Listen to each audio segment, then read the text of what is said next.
Bleaching powder, washing powder నిర్మా వాడకపోతే కర్మ అనే ఒక యాడ్ చూస్తారు.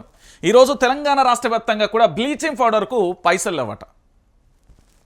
వీళ్ళు హైదరాబాద్ టు నల్గొండ పోవడానికి హెలికాప్టర్కు పైసలు ఉంటాయి, హైదరాబాద్ టు సూర్యాపేట పోవడానికి పైసలు ఉంటాయి, హైదరాబాద్ టు వరంగల్ పోవడానికి పైసలు ఉంటాయి, హైదరాబాద్ టు ఆదిలాబాద్, కరీంనగర్, ఖమ్మం ఇట్లా రకరకాల జిల్లాలకు జస్ట్ ఒక 2 గంటలు ప్రయాణం చేసేదానికి కూడా హెలికాప్టర్ తీసుకెళ్ళడానికి పైసలు ఉంటాయి.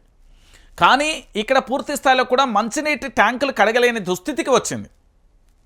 ఇక్కడ పంచాయతీలకు నిధుల విడుదల కరువు, నెలసారి శుభ్రం చేయని ట్యాంకులు, ఏది క్లోరినేషన్ను పట్టించుకొని అధికారులు, కలుషితమవుతున్న మిషన్ భగీరథ నీరు, డయేరియా ముంపు అంచున ప్రజానికం అంటూ కూడా చెప్పిన పరిస్థితి కనబడుతుంది. ఇక డయేరియా వస్తే ఏంది, వాంతులు, విరోచనాలు రకరకాలుగా కూడా అనేక రకాలుగా కూడా మనం అనారోగ్యం పడాల్సిన పరిస్థితి ఏర్పడుతుంది. అంటే తెలంగాణ ప్రాంత ప్రజలందరూ ఆలోచించండి. ఈరోజు మంత్రులకు సంబంధించి పూర్తి స్థాయిలో ఢిల్లీకి 42 సార్లు 45 సార్లు చక్కర్లు కొట్టడానికి గాలి మోటార్కు పైసలు వస్తాయి. జిల్లాలకు మంత్రులు ఇష్టానుసారంగా హెలికాప్టర్లు వేసుకపోవడానికి పైసలు వస్తాయి. కానీ ఈరోజు పూర్తిగా కూడా బ్లీచింగ్ పౌడర్ అంటే మన మిషన్ భగీరథకు సంబంధించిన ట్యాంకులు ఏవైతే ఉన్నాయో వాటన్నింటినీ నెలకొకసారి పూర్తి స్థాయిలో కూడా క్లీన్ చేయడానికి కూడా పైసలు లేవు. అంటే ఇంతకంటే దారుణమైన పరిస్థితి తెలంగాణలో ఇంకేమన్నా ఉన్నదా? మీరే ఆలోచించుకోరు.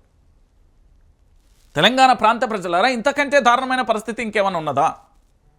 ఈరోజు బ్లీచింగ్ పౌడర్కి సంబంధించి పూర్తి స్థాయిలో కనీసం గ్రామీణ ప్రాంతాలలో కూడా ఆలోచించండి మీరే. పూర్తిగా కూడా ఇంతకంటే దారుణంగా పరిస్థితి ఏముంటుంది? తెలంగాణ రాష్ట్ర వ్యాప్తంగా కూడా బ్లీచింగ్ పౌడర్ కనీసం గ్రామీణ ప్రాంతాలలో పూర్తిగా కూడా ఏంటి అంటే కనీసం వాటర్ ట్యాంకులను శుద్ధి చేయలేని పరిస్థితులలో అసమర్థంగా ప్రభుత్వం ఉంది. అంటే ఇంతకంటే ఘోరం ఉంటుంది. అంటే ప్రజల ప్రాణాలతోని చెలగాటమాడుతూ, ప్రజల ఆరోగ్యంతో చెలగాటమాడుతూ, ప్రజలతోని ఇష్టానుసారి రీతిలో ప్రజల జీవితాలను ఆగం చేస్తుంది అని చెప్పడానికి ఇదొక లైవ్ ఎగ్జాంపులే కదా. ఇంతకంటే దారుణం ఇంకేముంటుందండి తెలంగాణ ప్రాంత ప్రజలారా? ఇంతకంటే ఘోరం ఇంకేముంటుంది?